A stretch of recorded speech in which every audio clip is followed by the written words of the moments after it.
Serina é um projeto de biologia especulativa criado por Dylan Bagda, onde um simples canário é colocado em um planeta parecido com a Terra e ao longo de milhões de anos de evolução dá origem a uma diversidade impressionante de formas de vida.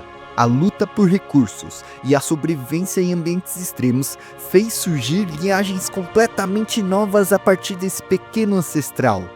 E hoje, eu, o Macaco Despido, vou te mostrar no nosso 5º episódio como a união entre diferentes espécies revolucionou a dança entre presas e predadores, ao mesmo tempo que uma cadeia de eventos naturais transformou completamente o destino dos serianos.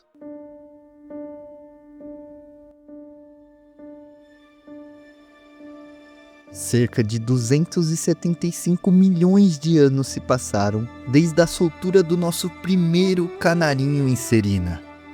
Desde então, o planeta entrou na chamada Era Oceânica, um período de relativa estabilidade ecológica que durou mais de 5 milhões de anos.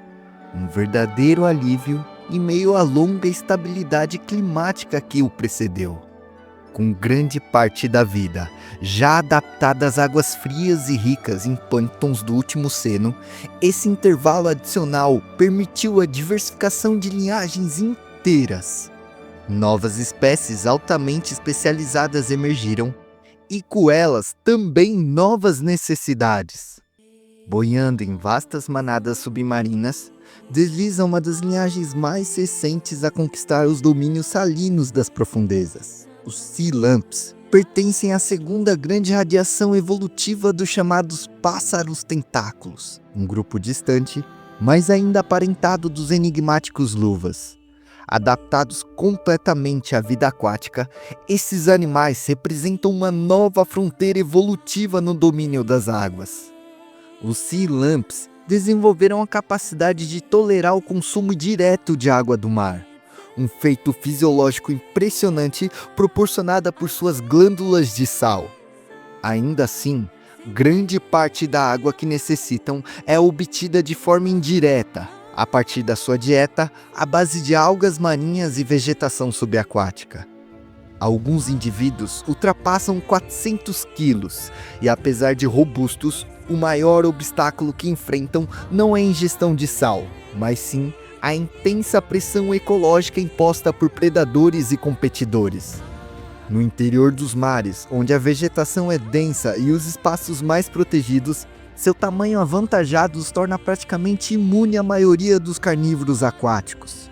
À medida que crescem, seu tamanho passa a funcionar como escudo biológico. Além disso, é na sua estratégia coletiva que essa espécie brilha.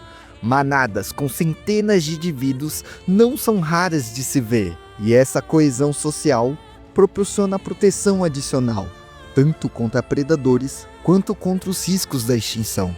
No entanto, essa abundância traz um novo dilema: o sobrepastoreio. Grandes agrupamentos podem consumir a vegetação local em um ritmo tão acelerado que o ecossistema simplesmente não consegue se regenerar a tempo.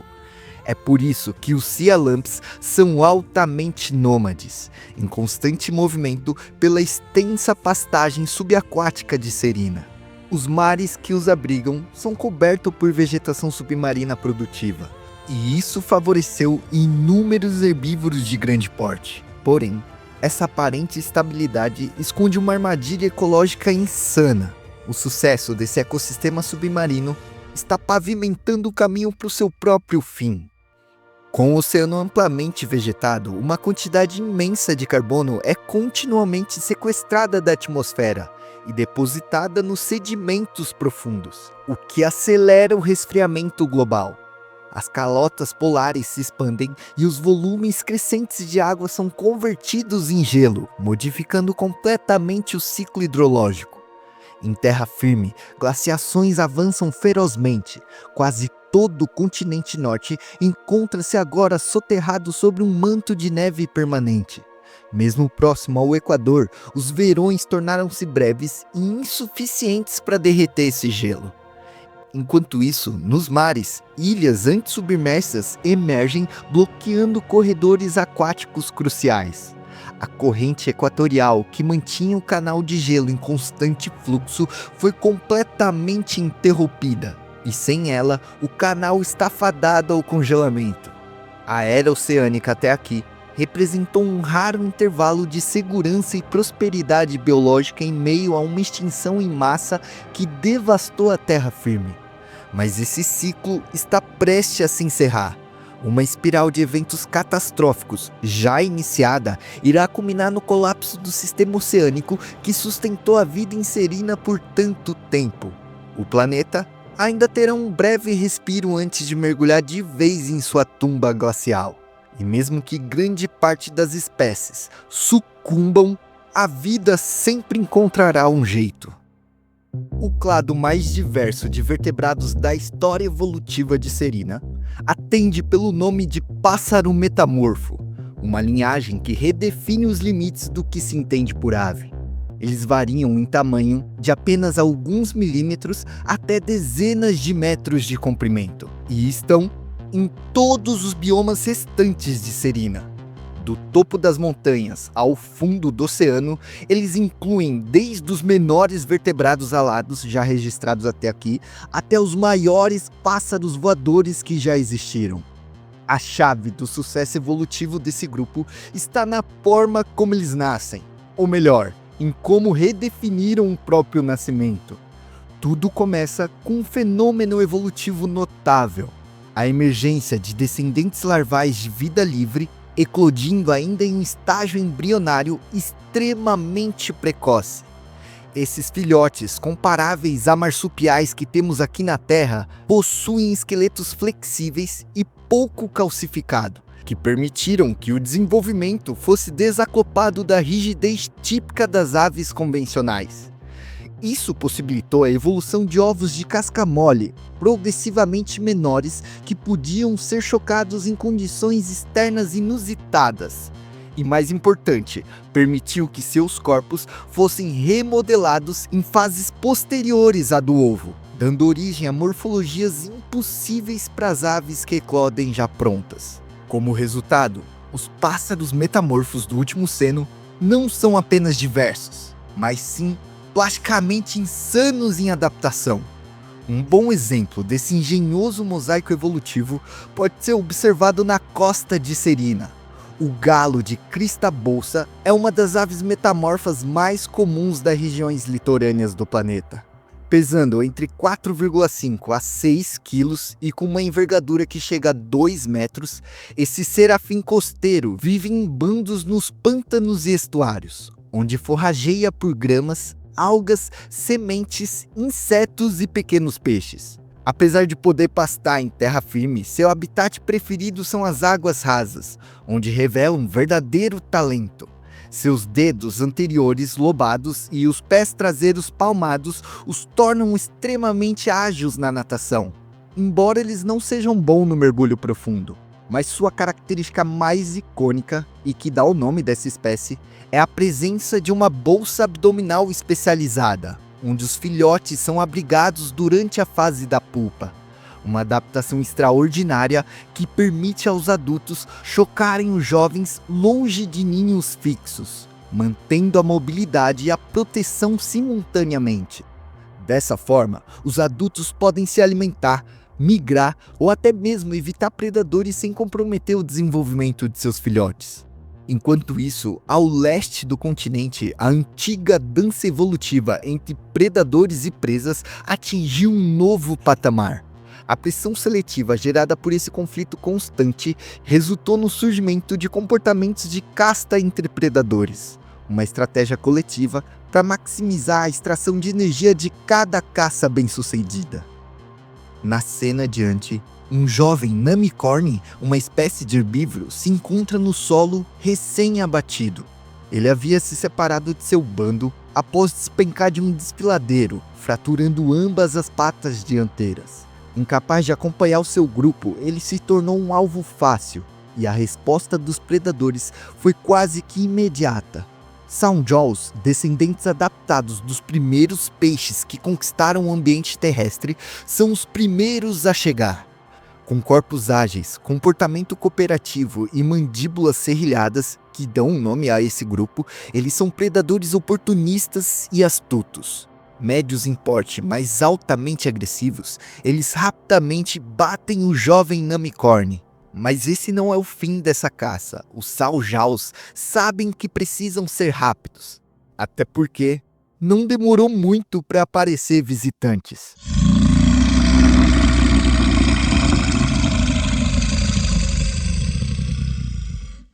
Uma onda sonora brutal reverbera pelos vales e campos de Serina.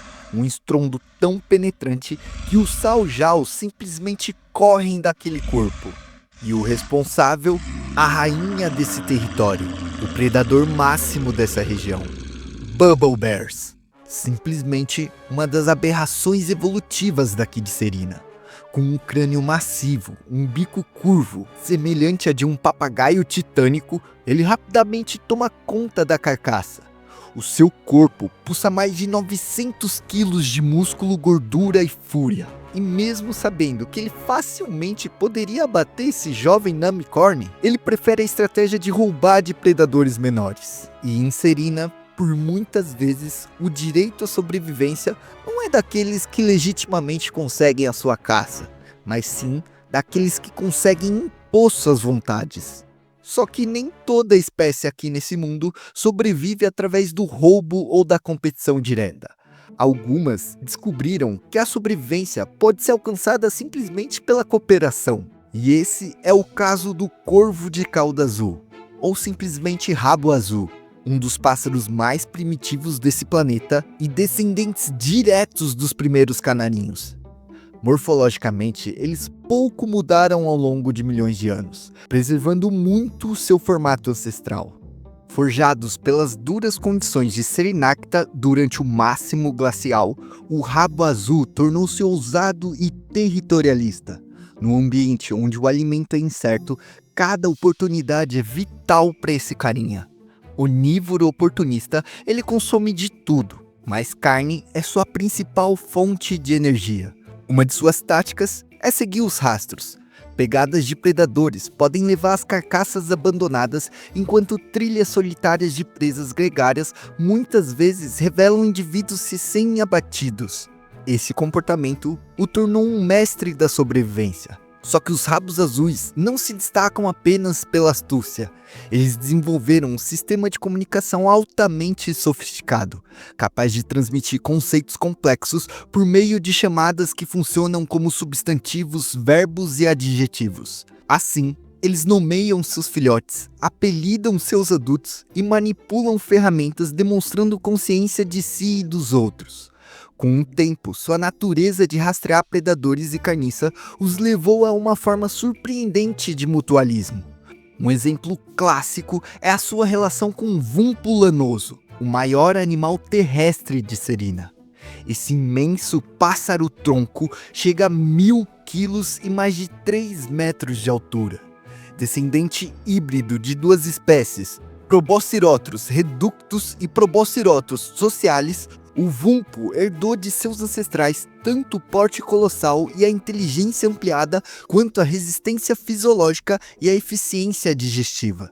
Combinando essas qualidades, ele se tornou perfeitamente adaptado ao rigor glacial. E nessa relação mutualística, os sabos azuis retiram parasitas da pele dos vumpos e atuam como um sistema de alarme.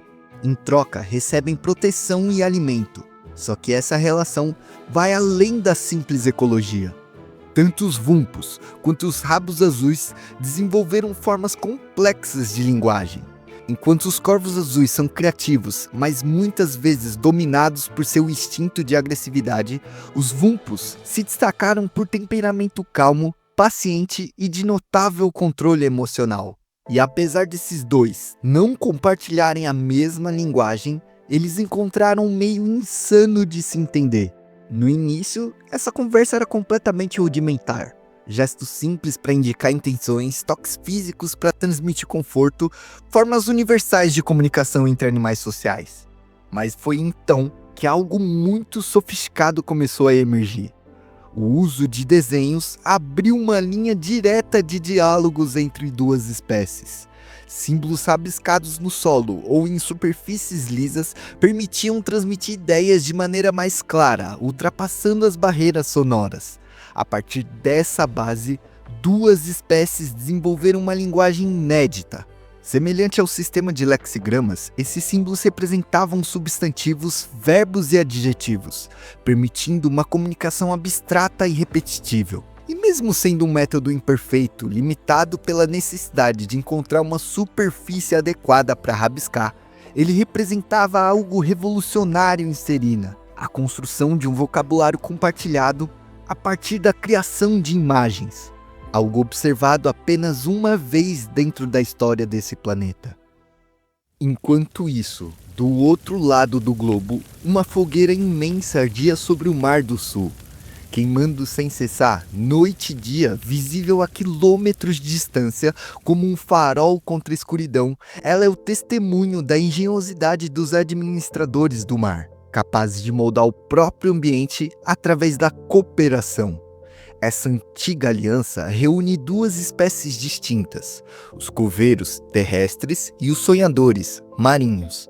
Os coveiros, com sua íntima relação com o solo, aprenderam cedo as propriedades do carvão. E mesmo que no início apenas manipulavam o fogo das queimadas naturais, logo dominaram sua produção e seu uso. Entre suas maiores tarefas estava a luta constante contra o congelamento do canal equatorial.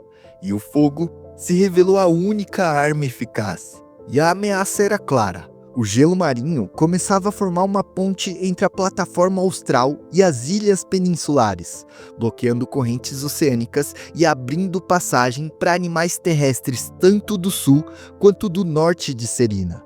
Os coveiros, nômades e os sonhadores costeiros acompanhavam o avanço dessa barreira durante um ano e previram que em pouco tempo o gelo ligaria os dois polos, fechando a passagem marítima e condenando todo o oceano a congelamento irreversível. Mas se havia algo que distinguia os administradores do mar, era sua capacidade insana de transformar o ambiente com a cooperação absoluta. Suas histórias biológicas e culturais sempre foram tecidas nesse princípio. E agora, diante de uma ameaça planetária, o esforço coletivo para manter o canal aberto não só garantiu sua sobrevivência imediata, como também reforçou ainda mais a união entre povos que já compartilhavam há eras um mesmo território estreito ao longo do Equador. Foi então, com a formação das novas pontes de gelo, que o inevitável aconteceu. Os administradores do mar reacenderam uma antiga profecia esquecida, com a visita de um pequeno pássaro em uma de suas minas de carvão. E então, um mito ancestral voltou a tomar corpo diante de todos. A lenda da unificação dos elementos estava ocorrendo diante deles. Finalmente, o seu povo havia encontrado os mestres do ar, o dominador da inteligência celeste. O surgimento dos pássaros falantes diante dos coveiros parecia a prova definitiva de que a mudança havia chegado. Ele falava da união entre famílias diferentes e trouxe consigo aliados até então desconhecidos, mas igualmente capazes. Diante disso e da natureza empática dos administradores do mar, quem ousaria negar mais uma espécie sapiente? Foi aí que as peças se encaixaram e um todo maior do que qualquer um deles começou a emergir. Com a ajuda dos sonhadores e o saber prático dos coveiros, os rabos azuis logo aprenderam a controlar e a criar o fogo, e assim transmitiram essa arte para os vumpos lanosos, que agora dispunham de uma fonte inesgotável de calor. Logo, se formou uma nova aliança: rabos azuis, vumpos, coveiros e sonhadores. Mas o domínio do fogo não era apenas um presente. Ao distribuírem esse conhecimento, inevitavelmente eles abriram uma caixa de Pandora. E o que viria a seguir mudaria completamente o rumo de Serina. Os rabos azuis, até então vistos como aliados cooperativos, formavam na verdade um povo diverso e espalhado. O domínio dos céus lhes permitia migrar com facilidade, ocupando diferentes nichos e levando consigo novos conhecimentos. Foi assim que o domínio do fogo se espalhou rapidamente por toda a sua espécie. Só que nem todos usaram essa arma da mesma forma. Enquanto alguns clãs conviveram com outras espécies e aprenderam a empregar o fogo como força criadora, um grupo isolado, vivendo em terras pobres em recursos, encontrou nele uma arma poderosíssima. Para eles, o fogo não servia para se construir, mas para queimar carcaças, afugentar predadores e transformar a paisagem em campos abertos. Foi então que um século se passou até que esse clã se voltasse contra os próprios administradores do mar. Observando seus recursos, eles decidiram atacar, e esse ato marcaria o início de uma cadeia de eventos desastrosos, cuja escala ultrapassaria em muito a capacidade dos seres vivos. Como uma muralha em chamas, o primeiro incêndio varreu a terra por semanas. Mas ao alcançar as antigas minas de carvão dos coveiros, o fogo tomou proporções que os rabos azuis invasores jamais imaginariam. Alimentadas por centenas de milhões de anos de carbono acumulado, as chamas lançaram cinzas densas que obscureceram o céu, tingindo o mundo inteiro de vermelho. O incêndio foi tão vasto e tão intenso que criou seu próprio clima. O ar frio, vindo do oceano, foi sugado para o interior desse calor, gerando tempestades colossais. Nuvens carregadas explodiam em raios incandescentes, enquanto tornados de fogos dançavam sobre a terra.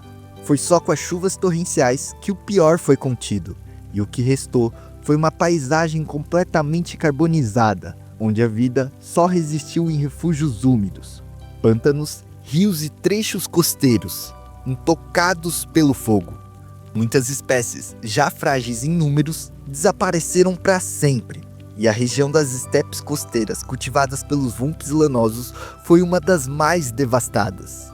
Ali, além das chamas, gases letais como o dióxido de enxofre e monóxido de carbono envenenaram os sobreviventes restantes. O mar, por sua vez, parecia até seguro no início. Os administradores do mar observavam das águas o céu em chamas e a terra iluminada pelo desastre, enquanto animais terrestres desesperados se amontoavam em suas praias. Mas foi logo que eles compreenderam. Aquilo não era um evento passageiro. Nas gerações seguintes, o fogo continuaria a queimar lentamente, inundando a atmosfera com gases capazes de remodelar o clima global. E apesar do gelo marinho derreter, isso não traria uma salvação. Muito pelo contrário, elevaria os níveis dos mares, afogando ecossistemas costeiros produtivos sob as águas profundas. Enquanto isso, as chuvas ácidas, saturadas de enxofre e dióxido de carbono, cairiam sobre os oceanos até torná-los corrosivos, envenenando lentamente a vida marinha. Um apocalipse global estava acontecendo, e com suas principais espécies-chaves efetivamente desaparecendo em um instante, as consequências seriam devastadoras, pois Serena finalmente fechou a porta desse capítulo, e com o fim dos coveiros, sonhadores e qualquer outra forma de espécie sapiente, ela entra na sua última fase.